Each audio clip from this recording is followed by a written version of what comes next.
What's up, Scoops? We're almost to the finale! Hello, my name is Chengu and this is My Life After Breakfast, and today we'll be talking about Merlin Season 5 Episode 12, the first half of the two-parter that is the series finale for Merlin. So sad. As always with my Merlin reviews, if you haven't seen the episode or if you don't want anything spoiled for you, peace out, go watch it and come back. However, if you have seen the episode or if you don't care if anything spoils for you, then let's go. Alright, let's start off with a couple things that made me sad about this episode. One, I was so sad to see Mordred by Morgana's side. I mean, come on, that's sad. And two, with how ruthless Morgana has gotten by practically crippling that man and just sending him away as like a test run. I was like, are you kidding me? Vicious. But I did like that Mordred was a little bit disturbed by her actions, even though he's not like jumping back to the other side because he's still angry at them. But I did like the knowledge that he's not completely evil all of a sudden. I like the Arthur Merlin bar scene, i.e. the stress reliever to get a few laughs because the rest of the episode was not funny. But I thought that it was also there as a way to show that Merlin uses his magic like all day, every day for tiny little things, as well as for the big rescues that we always see him use it for. So the loss of it was that much more of a huge thing for him. Did anyone else scream when that thing attacked Merlin's face? Because I screamed out loud, scared the crap out of my family. In the next moment, I was like weirded out at first that Gaius did not recognize the creature,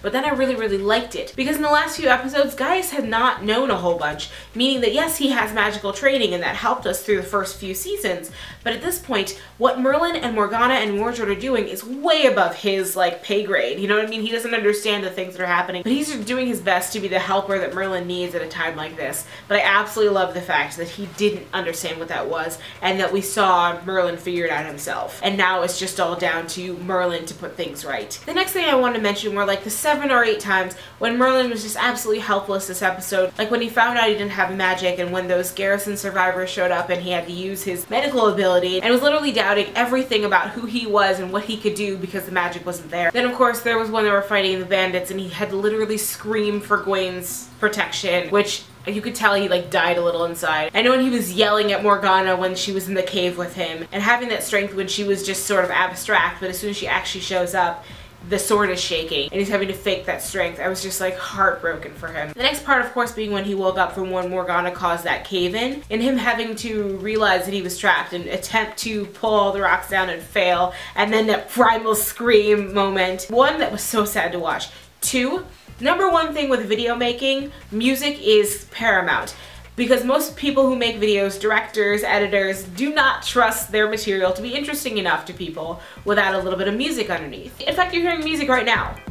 Because I don't believe that this video is interesting enough and upbeat enough to keep people's attention, which most movies and most scenes actually aren't. Which means at some point during the editing process, the editor had to look at the scene and say, is this enough to hold people's attention? And I love that Colin Morgan's acting was enough. Gosh, she's good. This is the first time in a long time that Arthur has called Morgana his sister. And later on in the episode, Morgana called him her brother. But I found the way that both of them said it very interesting because Morgana, of course, said brother with spite and just spit the word out. Whereas Arthur said it in a very matter-of-fact way. The sky is blue, the grass is green, and Morgana is my sister. Which I thought was so interesting, and I didn't really know what to think about it. Because he didn't say it with fondness, because that would have just been weird, and he didn't spit the word out, which I feel for the Arthur character would be a very easy way to go. He instead went with a very matter-of-fact way of saying it, which I loved, but I couldn't figure out why. So what do you think about it? What do you think that says about the character, that he's just saying it as a statement of fact, rather than as someone he hates or someone he loves?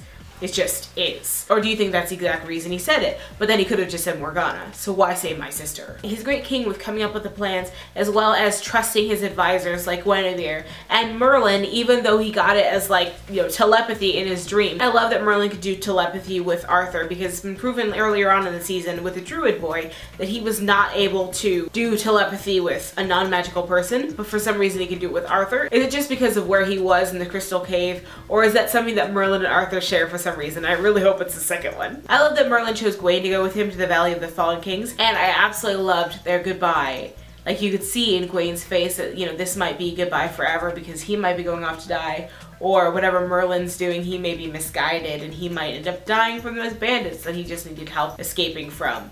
So I loved Owen Mackin pulling it out for the almost season finale excellent job in that scene. He was so good. So good job. I flat out cheered when Valinor showed up, and I absolutely loved that Merlin doesn't even have to look at him. He already knows the sound of his voice, even though he hasn't heard it in like 8 years. It doesn't matter because he knows the sound of his father's voice saying his name. I loved it. I was thrilled when Merlin made his way out of the cave. Not that it was old Merlin, because I was like, no, now's the time. What are you talking about? No, it's a show finale. It needs to be Merlin. And I completely agree with Amber Turnbull when she said that Merlin is at his best when he is young. So I was not 100% thrilled that it was old Merlin, but I'm happy that Merlin is finally on his way. As far as the preview for next episode, Amber said it too in her comment that it was so smart of the editors to put just his voice there in darkness, so we can't tell if it's old Merlin voice or tired Merlin voice, which sound a little bit alike.